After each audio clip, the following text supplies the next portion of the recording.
वक्त जो गवर्नर थे वो थे सत्यपाल मलिक। वो इन दिनों एक बार फिर काफी सुर्खियों में है और वो अपने बयानात की वजह से मरकजी हुकूमत को वो हल्फे तनकीद बनाते रहे हैं। किसानों के मामले पर, फिर अग्निवीर स्कीम पर सरकार के खिलाफ काफी बोलते रहे।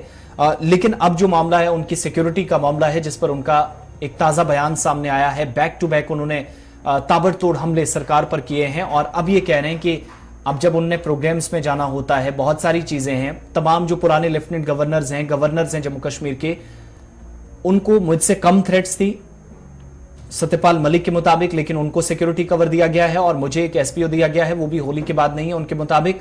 और ये सारा सिलसिला क्यों हुआ है, वो ये कह रहे हैं कि ये सियासी इंतकामगिरी का मतलब साफ समझ आता है।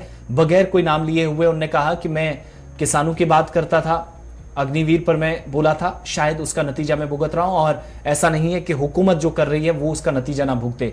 और कुछ बड़े न्यूज चैनल्स के साथ बात करते हुए भी उन्होंने कहा कि जब वो जम्मू कश्मीर के अंदर थे 5 अगस्त को जो फैसला हुआ तब भी उन्हें थ्रेट था और एडवाइजरी कमेटी के बाद कुछ जनरल्स ने भी उन्हें कहा कि आपने असेंबली तहलील की है तब भी आपको खतरा है, एक लोकल मिलिटेंट से जो जम्मू कश्मीर के हैं और पाकिस्तान से भी खतरा है, लिहाजा किसी भी तरीके से कोई लापरवाही ना बरती जाए। लेकिन इसके बावजूद उनकी जेड सिक्योरिटी जो थी वो खत्म कर दी गई, हटा दी गई और उन्हें इस तरीके से छोड़ दिया गया जैसे वो 3 या 4 रियासतों के और यूटीज के गवर्नर या एलजीज ना रहे हों। वहां पर जिम्मेदारी जैसे उन्होंने संभाली, एक संवैधानिक पद पर, कॉन्स्टिट्यूशनल पोस्ट पर वो तैनात थे, लेकिन इसके बावजूद भी हुकूमत का जो बिहेवियर है सत्यपाल मलिक के मुताबिक वो उनके साथ सही नहीं। और उन्होंने सीधे तौर पर कहा है अगर उन्हें कुछ भी होता है तो इसके लिए जिम्मेदार मरकजी सरकार होगी। रिटायर हुए हैं उन सब के पास अभी तक सिक्योरिटी है।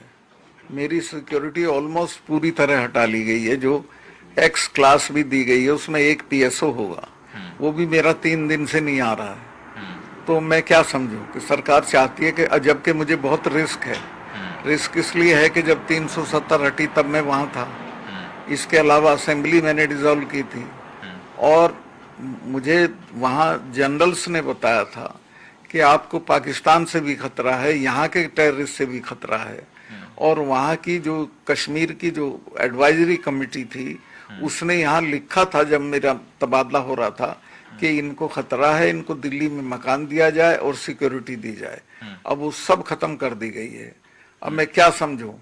2 बार लिखा और दोनों बार मैंने लिखा कि मुझे threat is very very real और इसलिए मेरी सिक्योरिटी डाउनग्रेड ना की जाए। होली के बाद से कोई नहीं आ रहा है।